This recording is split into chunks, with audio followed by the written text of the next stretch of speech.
नमस्कार मित्रांनो, या व्हिडिओमध्ये आपण 2025 या वर्षातील परीक्षेच्या दृष्टिकोनातून महत्त्वाचे असलेले चालू घडामोडींचे प्रश्न पाहणार आहोत। हे सर्व प्रश्न आपण TCS पॅटर्ननुसार पाहणार आहोत। ज्याप्रमाणे TCS परीक्षेमध्ये प्रश्न विचारते अगदी त्याच प्रकारचे प्रश्न आपण या व्हिडिओमध्ये कव्हर केलेले आहेत। प्रत्येक प्रश्न हा परीक्षेमध्ये येण्यासारखा आहे, त्यामुळे कोणताही प्रश्न मिस करू नका, व्हिडिओ शेवटपर्यंत बघा। प्रश्न क्रमांक पहिला, वेटलँड शहरे म्हणून मान्यता मिळालेली पहिली 2 भारतीय शहरे कोणती आहेत? तर वेटलँड शहरे किंवा वेटलँड सिटीज अशा प्रकारची जी मान्यता आहे ती रामसर कराराअंतर्गत दिली जाते आणि यानुसारच भारतातील इंदोर जे मध्य प्रदेशमधील आहे आणि उदयपूर जे राजस्थानमधील आहे, या 2 शहरांना वेटलँड सिटीज म्हणून मान्यता मिळालेली आहे। त्यामुळे पर्याय क्रमांक 1 हे याचे योग्य उत्तर आहे। हा प्रश्न परीक्षेच्या दृष्टिकोनातून खूप महत्त्वाचा आहे, कारण इंटरनॅशनल कन्व्हेन्शन रामसर कन्व्हेन्शनच्या नुसार याला मान्यता मिळालेली पहिली 2 शहरे आहेत ही। प्रश्न क्रमांक 2, प्रजासत्ताक दिन 2025 चे मुख्य पाहुणे कोण आहेत? तर अशा प्रकारचे प्रश्न देखील पेपरमध्ये विचारले जातात। तर जेव्हा केव्हा एखाद्या विशिष्ट देशाचे प्रमुख जेव्हा भारतात येतात तेव्हा त्याच्यावरती प्रश्न विचारला जातो। त्यामुळे प्रजासत्ताक दिन 2025 चे प्रमुख पाहुणे होते प्रबोवो सुबियांतो हे, आणि हे इंडोनेशिया या देशाचे राष्ट्रपती आहेत। त्यामुळे याच्यावरती पेपरमध्ये प्रश्न येऊ शकतो की कोणत्या देशाचे राष्ट्रपती हे 2025च्या प्रजासत्ताक दिनाचे प्रमुख पाहुणे होते। प्रश्न क्रमांक 3, प्रजासत्ताक दिन परेड 2025 मधील सर्वोत्तम झांकीचा पुरस्कार कोणत्या राज्याने जिंकला? तर आपल्याला माहित आहे की प्रजासत्ताक दिनी परेड चालते आणि या परेडमध्ये वेगवेगळ्या राज्यातील काही रथ सहभागी असतात आणि त्यामधील जे काही सर्वोत्तम रथ आहेत त्यांना पुरस्कार दिले जातात। तर त्यानुसार 2025 मधील सर्वोत्तम झांकी पुरस्कार मिळालेला आहे उत्तर प्रदेश या राज्याला। त्यामुळे पर्याय क्रमांक 1 हे याचे योग्य उत्तर आहे। आता परीक्षेमध्ये तुम्हाला या परेडसाठी उत्तर प्रदेश या राज्याने कोणत्या थीमवर रथ बनवला होता असा प्रश्न येऊ शकतो। तर त्यांची थीम होती महाकुंभ 2025 स्वर्णिम भारत विरासत और विकास। तर उत्तर प्रदेश या राज्याने महाकुंभ 2025 स्वर्णिम भारत विरासत और विकास या थीमवर आधारित जो रथ बनवलेला होता त्याला 2025चा सर्वोत्तम झांकी पुरस्कार मिळालेला आहे। प्रश्न क्रमांक 4, मेजर ध्यानचंद खेलरत्न पुरस्कार 2024 किती खेळाडूंना प्रदान करण्यात आला आहे? तर हा जो पुरस्कार आहे याच्यावरती 100% प्रश्न विचारला जाईल, कारण मेजर ध्यानचंद खेलरत्न पुरस्कार हा खेळांमधील सर्वोच्च पुरस्कार आहे। त्यामुळे हा परीक्षेच्या दृष्टिकोनातून खूप महत्त्वाचा आहे। तर 2024 साठीचा जो पुरस्कार होता तो एकूण 4 खेळाडूंना प्राप्त झाला आहे। त्यामुळे पर्याय क्रमांक 3 हे याचे योग्य उत्तर आहे। आता परीक्षेत तुम्हाला ती 4 खेळाडू कोणते असा देखील प्रश्न येऊ शकतो, किंवा त्याच्यापैकी कोणत्याही एका खेळाडूचे नाव दिले जाईल आणि तो कोणत्या खेळाशी संबंधित आहे असा प्रश्न विचारला जाईल। तर ते आपण बघूया। तर गुकेश डी याला चेस किंवा बुद्धिबळ या खेळासाठी पुरस्कार मिळाला। हरमनप्रीत सिंग याला हॉकीमधील सर्वोत्कृष्ट प्रदर्शनासाठी हा पुरस्कार मिळाला। प्रवीण कुमार यांना पॅरा ॲथलेटिक्स मधील प्रदर्शनासाठी हा पुरस्कार मिळाला। तर मनू भाकर यांना शूटिंगमधील प्रदर्शनासाठी हा पुरस्कार मिळालेला आहे। त्यामुळे हे जी 4 नावे आहेत त्यांना मेजर ध्यानचंद खेलरत्न पुरस्कार 2024 प्राप्त झालेला आहे, हे लक्षात ठेवा। प्रश्न क्रमांक 5, इस्रोने काळे वाटाणे म्हणजेच ब्लॅक आईड पी ज्याला लोबिया असे देखील म्हटले जाते, या बियाण्यांचे यशस्वी अंकुरण कोणत्या वातावरणात केलेले आहे? तर हा देखील प्रश्न परीक्षेच्या दृष्टिकोनातून खूप महत्त्वाचा आहे। तर भारतीय स्पेस रिसर्च ऑर्गनायझेशन जी आहे म्हणजेच इस्रो, तिने काळे वाटाण्याचे म्हणजेच ब्लॅक आईड पी किंवा लोबिया असा देखील शब्द परीक्षेमध्ये विचारले जाईल।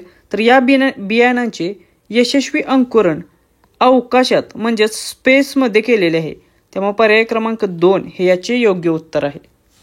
प्रश्न क्रमांक 6, the world after Gaza a history या पुस्तकाचे लेखक कोण आहेत? तर परीक्षेमध्ये पुस्तक आणि लेखक याच्यावरती 100% प्रश्न येतो. त्यामुळे सर्व महत्त्वाची जी पुस्तके आहेत ते आपण घेणार आहोत. The world after Gaza a history या पुस्तकाचे लेखक आहेत पंकज मिश्र आहे. त्यामुळे पर्याय क्रमांक 1 हे याचे योग्य उत्तर आहे. प्रश्न क्रमांक 7, 2024 मध्ये सायबर हल्ल्यांच्या संख्येत दुसऱ्या क्रमांकावर कोणता देश आहे? तर 2024 या वर्षामध्ये जे काही सायबर अटॅक्स झाले त्या अटॅक्समध्ये संख्येच्या बाबतीत दुसऱ्या क्रमांकावर कोणता देश होता? तर तो भारत हा देश आहे. त्यामुळे पर्याय क्रमांक 1 हे याचे योग्य उत्तर आहे. आणि भारताशी संबंधित ही इन्फॉर्मेशन असल्यामुळे याच्यावरती देखील प्रश्न येऊ शकतो. प्रश्न क्रमांक 8, Jammu Kashmir and Ladakh through the ages या पुस्तकाचे प्रकाशन कोणी केले? तर Jammu Kashmir and Ladakh through the ages या पुस्तकाचे जेव्हा प्रकाशन सोहळा आयोजित करण्यात आलेला तेव्हा याचे प्रकाशन हे अमित शहा यांच्या हस्ते करण्यात आलेले. त्यामुळे पर्याय क्रमांक 2 हे याचे योग्य उत्तर आहे. हा देखील प्रश्न परीक्षेच्या दृष्टिकोनातून खूप महत्त्वाचा आहे.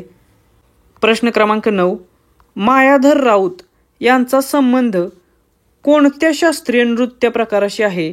तर परीक्षांमध्ये अशा प्रकारे जे काही प्रसिद्ध नृत्यकार आहेत किंवा संगीतकार आहेत त्यांच्यावरती प्रश्न विचारला जातो. आणि हे जे मायाधर राऊत आहेत यांचे नुकतेच निधन झालेले आहे आणि त्यामुळे यांच्यावरती प्रश्न विचारणं अपेक्षित आहे. तर मायाधर राऊत हे ओडिसी या नृत्य प्रकाराशी संबंधित होते. त्यामुळे पर्याय क्रमांक 1 हे याचे योग्य उत्तर असेल. त्याचबरोबर आणखीन एक विशेष गोष्ट यांच्याबद्दल आहे ती म्हणजे यांना फादर ऑफ ओडिसी डान्स असे देखील म्हटले जाते. त्यामुळे हे परीक्षेच्या दृष्टिकोनातून खूप महत्त्वाचे आहेत. याच्यावरती 100% प्रश्न येऊ शकतो. प्रश्न क्रमांक 10, कुठल्या राज्य सरकारने एन प्राऊड या प्रकल्पाची सुरुवात केलेली आहे? तर केरळ या राज्य सरकारने हा प्रकल्प सुरू केलेला आहे. त्यामुळे पर्याय क्रमांक 3 हे याचे योग्य उत्तर आहे. आणि अशा प्रकारचा हा भारतातील पहिलाच प्रकल्प आहे. तर परीक्षेत तुम्हाला एन प्राऊड हा प्रकल्प काय आहे असा देखील प्रश्न TCS 100% विचारेल. त्यामुळे आपण ते देखील बघूया. हा जो एन प्राऊड प्रकल्प आहे तो म्हणजे रिमूव्हल ऑफ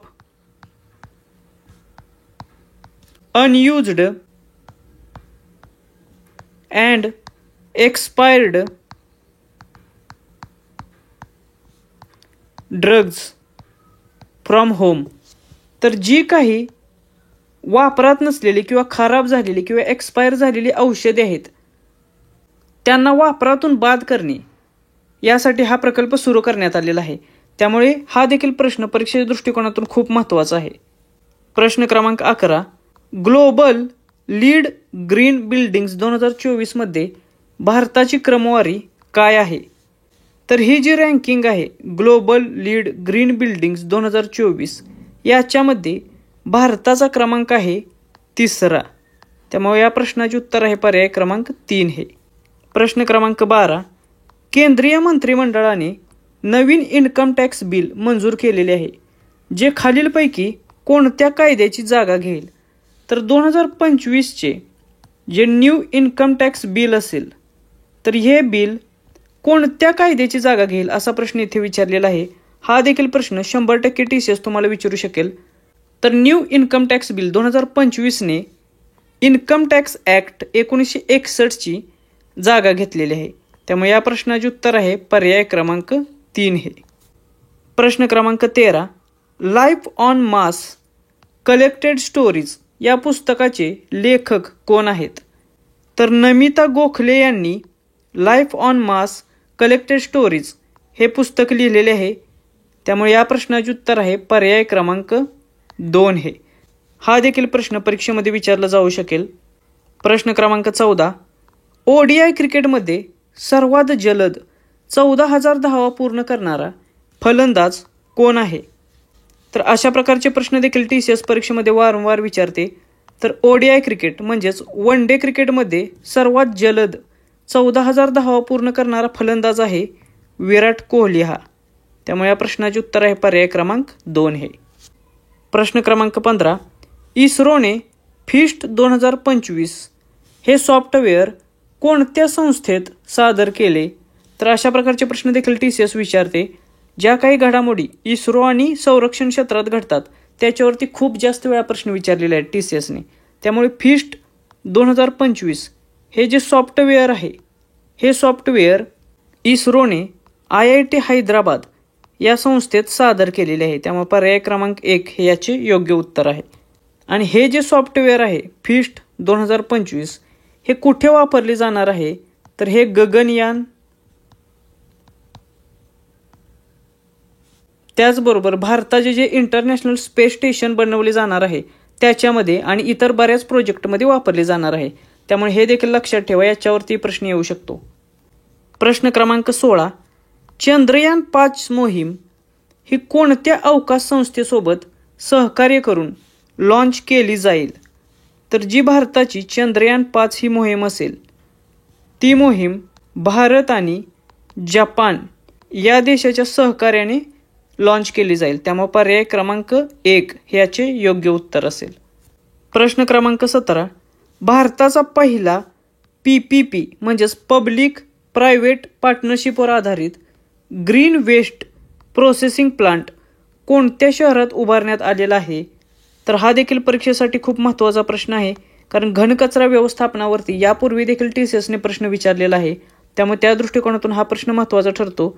तर भारताचा पहिला PPP आधारित म्हणजेच पब्लिक प्रायव्हेट पार्टनरशिपवर आधारित असलेला ग्रीन वेस्ट प्रोसेसिंग प्लांट उभारला जाणार आहे इंदोर या ठिकाणी. त्यामुळे पर्याय क्रमांक 4 हे याचे योग्य उत्तर असेल. प्रश्न क्रमांक 18, खालीलपैकी कबड्डी वर्ल्ड कप 2025 जिंकणारी टीम कोणती आहे? तर जो कबड्डी वर्ल्ड कप 2025चा पार पडलेला आहे त्याच्यामध्ये भारत हा विजेता ठरलेला आहे. त्यामुळे पर्याय क्रमांक 1 हे याचे योग्य उत्तर असेल.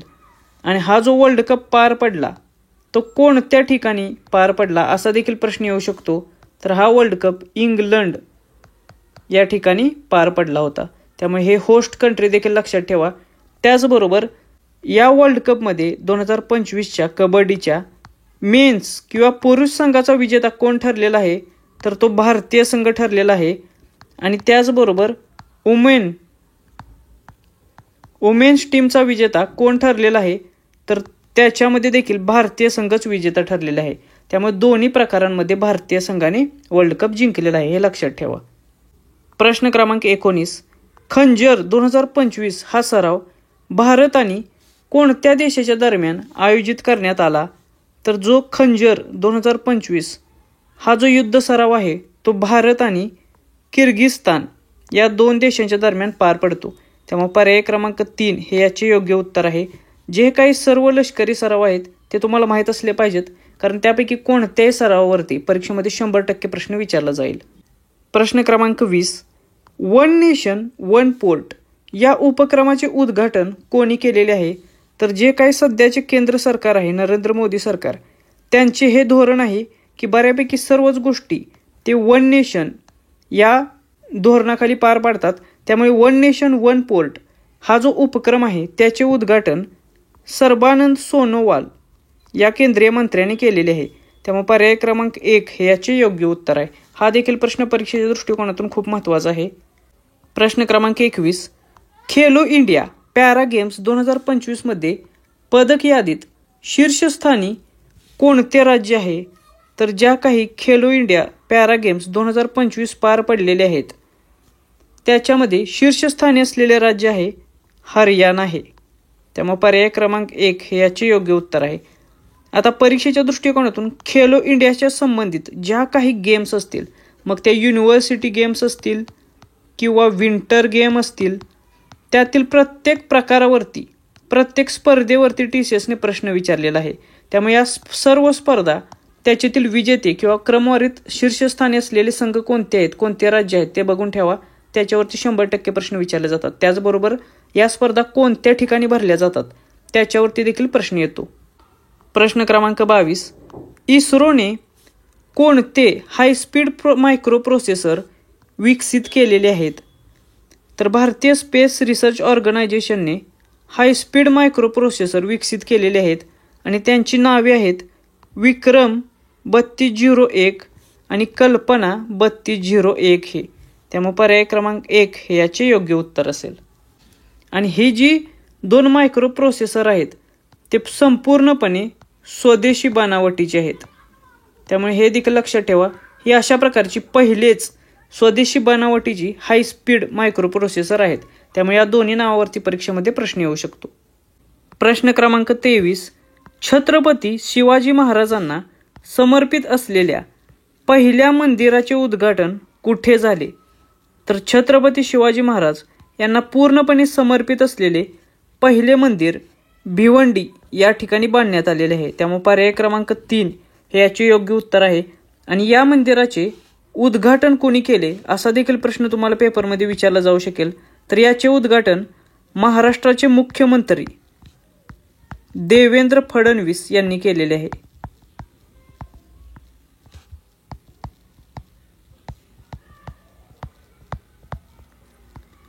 त्यामुळे हे देखील लक्षात ठेवा, याच्यावरती प्रश्न येईल. प्रश्न क्रमांक 24, इमिग्रेशन आणि फॉरेनर्स बिल 2025 नुसार व्हिसा ओव्हरस्टे करणाऱ्यांसारख्या उल्लंघनांवर कमाल कारावास किती आहे? तर नुकतेच संसदेमध्ये इमिग्रेशन अँड फॉरेनर्स बिल 2025 मांडण्यात आलेले आहे. आणि या बिलानुसार व्हिसा ओव्हरस्टे यासारखे जे काही गंभीर गुन्हे करतात किंवा व्हिसा ज्या तारखेपर्यंत तुम्हाला मंजूर आहे त्या तारखेपेक्षा जास्त दिवस जी व्यक्ती किंवा जे लोक राहतात किंवा स्टे करतात यासारखी जी बाबी घडतात याच्यासाठी कमाल कारावासाची शिक्षा या बिलामध्ये सांगण्यात आलेली आहे आणि ती आहे 5 वर्षे एवढी. त्यामुळे पर्याय क्रमांक 2 हे याचे योग्य उत्तर असेल. त्याचबरोबर TCS तुम्हाला हे जे बिल आहे इमिग्रेशन अँड फॉरेनर्स बिल 2025 हे कोणी मांडले संसदेमध्ये असा देखील प्रश्न विचारेल. तर हे बिल मांडलेले आहे गृहराज्यमंत्री नित्यानंद राय यांनी.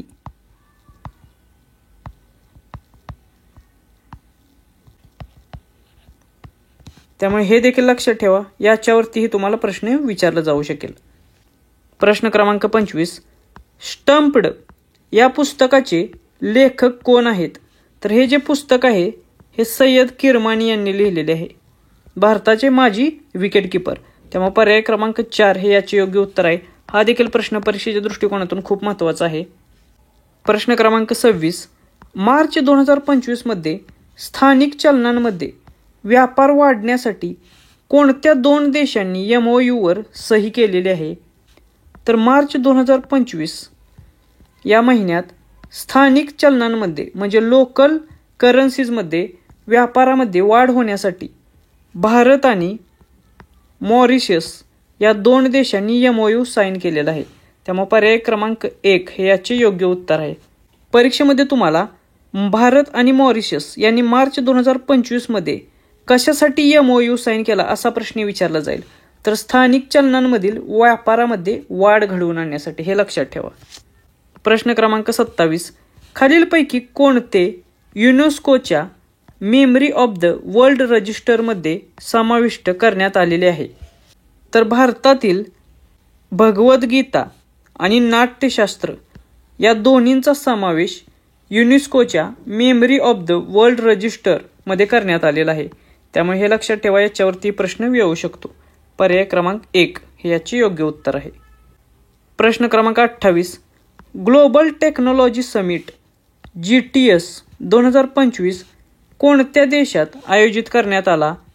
तर ग्लोबल टेक्नॉलॉजी समिट GTS 2025 हा इंटरनॅशनल इव्हेंट ऑर्गनाईज करण्यात आलेला भारतामध्ये. त्यामुळे पर्याय क्रमांक 1 हे याचे योग्य उत्तर आहे. आणि जेव्हा इंटरनॅशनल परिषद भारतात आयोजित केली जाते तेव्हा त्याच्यावरती हमखास TCS तुम्हाला प्रश्न विचारते. त्यामुळे हा देखील प्रश्न परीक्षेच्या दृष्टिकोनातून खूप महत्त्वाचा आहे. आणि हा जो 2025चा समिट आहे ही याची 9वी आवृत्ती होती, हे लक्षात ठेवा. त्याचबरोबर हा समिट कोठे पार पडला असा देखील परीक्षेमध्ये प्रश्न विचारला जाईल. तर हा जो समिट आहे तो नवी दिल्ली या ठिकाणी पार पडला होता. तर हे ठिकाण देखील तुम्हाला माहीत असलं पाहिजे. प्रश्न क्रमांक 29, education and nutrition learn to eat well या अहवालाचे प्रकाशन कोणत्या संस्थेने केले?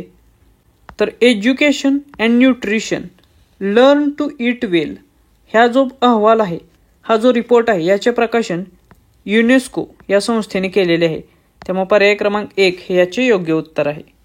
प्रश्न क्रमांक 30, कोणत्या राज्य किंवा केंद्रशासित प्रदेशाने आयुष्यमान वय वंदना योजना सुरू केलेली आहे? आयुष्यमान वय वंदना योजना ही जी योजना आहे ती दिल्ली सरकारने सुरू केलेली आहे. त्यामुळे पर्याय क्रमांक 2 हे याचे योग्य उत्तर आहे. आणि ही जी योजना आहे ती योजना 70 व त्यापेक्षा अधिक वर्षाचे जे नागरिक आहेत त्या नागरिकांसाठी 10 लाख रुपयांचे हेल्थ कव्हरेज या अंतर्गत प्रोव्हाइड करण्यात आलेले आहे. त्यामुळे हे देखील लक्षात ठेवा, याच्यावरती परीक्षेमध्ये तुम्हाला प्रश्न विचारला जाऊ शकेल. प्रश्न क्रमांक 31, पब्लिक ॲडमिनिस्ट्रेशनमध्ये उत्कृष्टतेसाठी PM पुरस्कार 2024 कोणत्या ॲप्लिकेशनने जिंकला? तर PM award 2024 for betterment in public administration जिंकलेला आहे पोषण ट्रॅकर या ॲपने.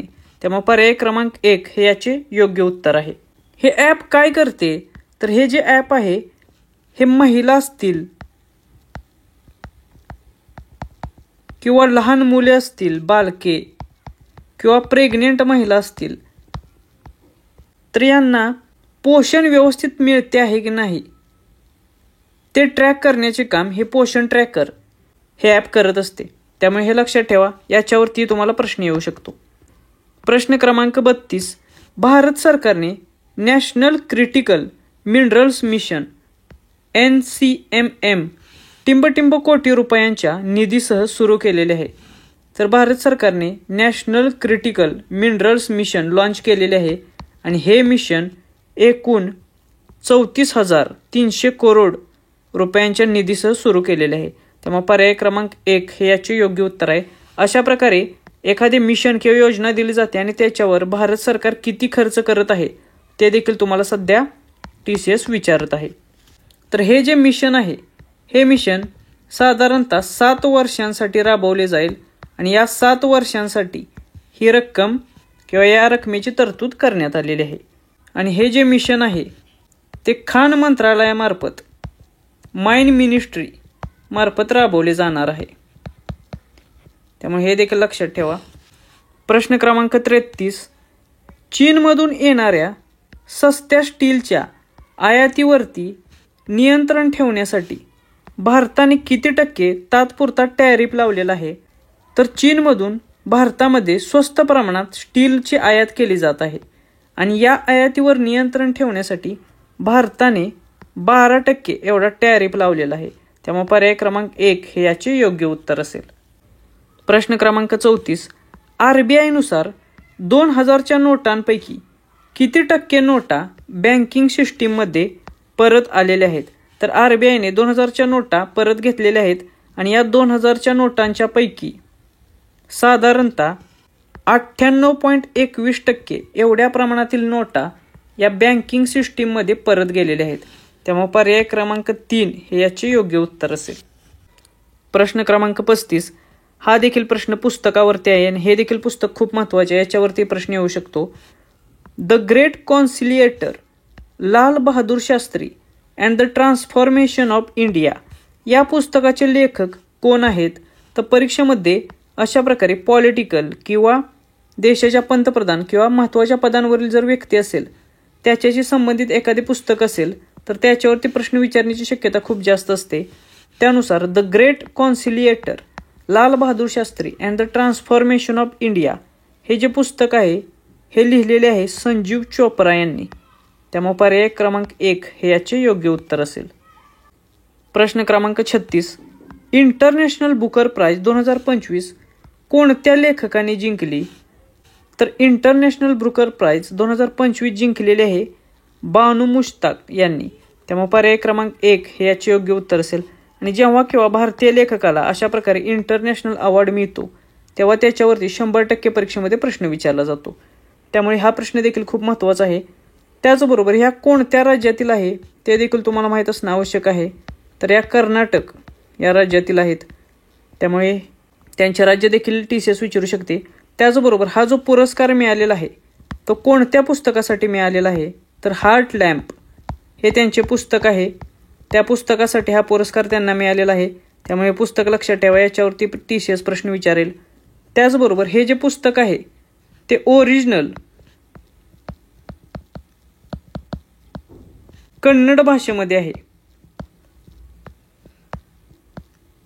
आणि या ओरिजिनल कन्नड भाषेतील पुस्तकाचे भाषांतर कोणी केलेले आहे, तर त्याचे इंग्लिशमध्ये भाषांतर दीपा बस्ती यांनी केलेले आहे. त्यामुळे हे देखील तुम्हाला माहीत असणं आवश्यक आहे. याच्यावरती ते प्रश्न विचारू शकतात. प्रश्न क्रमांक 37. ताप्ती बेसिन मेगा रिचार्ज प्रोजेक्टसाठी कोणत्या 2 राज्यांनी MOU साईन केलेले आहे, तर तापी बेसिन म्हणजेच तापी नदीचा जो एरिया आहे त्याच्यासाठी मेगा रिचार्ज प्रोजेक्ट लॉन्च केलेला आहे आणि हा जो प्रोजेक्ट आहे तो मध्य प्रदेश आणि महाराष्ट्र या 2 राज्य सरकारच्या दरम्यान यासाठी MOU साईन केलेला आहे. त्यामुळे पर्याय क्रमांक 1 हे याचे योग्य उत्तर आहे. आणि या प्रोजेक्ट अंतर्गत काय होणार आहे, तर जो महाराष्ट्राचा ईशान्य भाग आहे त्या ईशान्य भागासाठी पाणी पुरवठा इरिगेशनसाठी तसेच पिण्याच्या पाण्यासाठी या तापी नदीचे जे खोरे आहे त्याच्या अंतर्गत मिळवण्यासाठी महाराष्ट्र आणि मध्य प्रदेश ह्या 2 राज्य सरकारांमध्ये हा MOU करण्यात आलेला आहे. हे लक्षात ठेवा. याच्यावरती तुम्हाला 100% प्रश्न विचारला जाईल. प्रश्न क्रमांक 38. स्त्रियांच्या सक्षमीकरणासाठी आदिशक्ती अभियान कोणत्या राज्याने सुरू केलेले आहे, तर वुमन एम्पॉवरमेंटसाठी स्त्रियांच्या सक्षमीकरणासाठी आदिशक्ती अभियान सुरू केलेले आहे महाराष्ट्र राज्याने. त्यामुळे पर्याय क्रमांक 3 हे याचे योग्य उत्तर असेल. आणि हे जे आदिशक्ती अभियान आहे ते अहिल्याबाई होळकर यांच्या 300व्या बर्थ ॲनिव्हर्सरीच्या दरम्यान किंवा जयंतीच्या दिवशी लॉन्च केले होते. त्यामुळे हे देखील परीक्षेच्या दृष्टिकोनातून खूप महत्त्वाचे आहे. हे कशाशी संबंधित आहे असा देखील प्रश्न येऊ शकतो.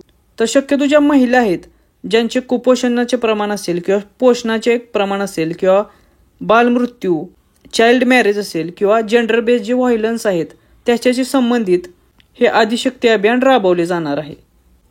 प्रश्न क्रमांक 39. 2025 world para athletics grand prix स्वित्झर्लंडमध्ये पुरुष F42 जॅव्हेलिन थ्रोमध्ये नवीन जागतिक विक्रम कोणी स्थापित केला, तर 2025चा जे world para athletics grand prix Switzerland या ठिकाणी पार पडले त्याच्यामध्ये पुरुष F42 जॅव्हेलिन थ्रो या प्रकारामध्ये नवीन जागतिक विक्रम स्थापित केलेला आहे महेंद्र गुर्जर या भारतीय खेळाडूने. त्यामुळे पर्याय क्रमांक 2 हे याचे योग्य उत्तर असेल. आणि हा जो जागतिक विक्रम आहे तो त्याने 61.17 मीटर एवढा भाला लांब फेकून स्थापित केलेला आहे. त्यामुळे हा आकडा देखील लक्षात ठेवा. याच्यावरती TCS प्रश्न विचारू शकते. प्रश्न क्रमांक 40. स्थलांतरित मुलांना शिक्षित करण्यासाठी ज्योती योजना कोणत्या राज्याने सुरू केलेली आहे, तर वेगवेगळे राज्य आहेत त्यांनी ज्या काही महत्त्वाच्या योजना 2025मध्ये लॉन्च केलेल्या आहेत त्याच्यावरती देखील TCS प्रश्न विचारू शकते.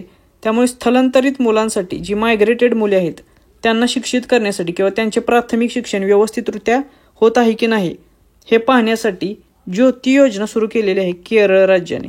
त्यामुळे पर्याय क्रमांक 2 हे याचे योग्य उत्तर आहे. हा देखील प्रश्न परीक्षेच्या दृष्टिकोनातून खूप महत्त्वाचा आहे. तर अशा प्रकारे आपण 40 प्रश्न बघितलेले आहेत. हे सर्व प्रश्न परीक्षेच्या दृष्टिकोनातून खूप महत्त्वाचे आहेत. याच्यातील प्रत्येक प्रश्नावरती तुम्हाला TCS प्रश्न विचारू शकते. त्यामुळे ही सर्व इन्फॉर्मेशन लक्षात ठेवा. याची चांगली रिव्हिजन करा. या आपल्या व्हिडिओची जर PDF हवी असेल तर ते आपल्या टेलिग्राम चॅनेलला मिळून जाईल. टेलिग्राम चॅनेलची लिंक खाली डिस्क्रिप्शन बॉक्समध्ये दिलेली आहे. भेटूया अशाच प्रकारची महत्त्वाची माहिती घेऊन नेक्स्ट व्हिडिओमध्ये. थँक्यू.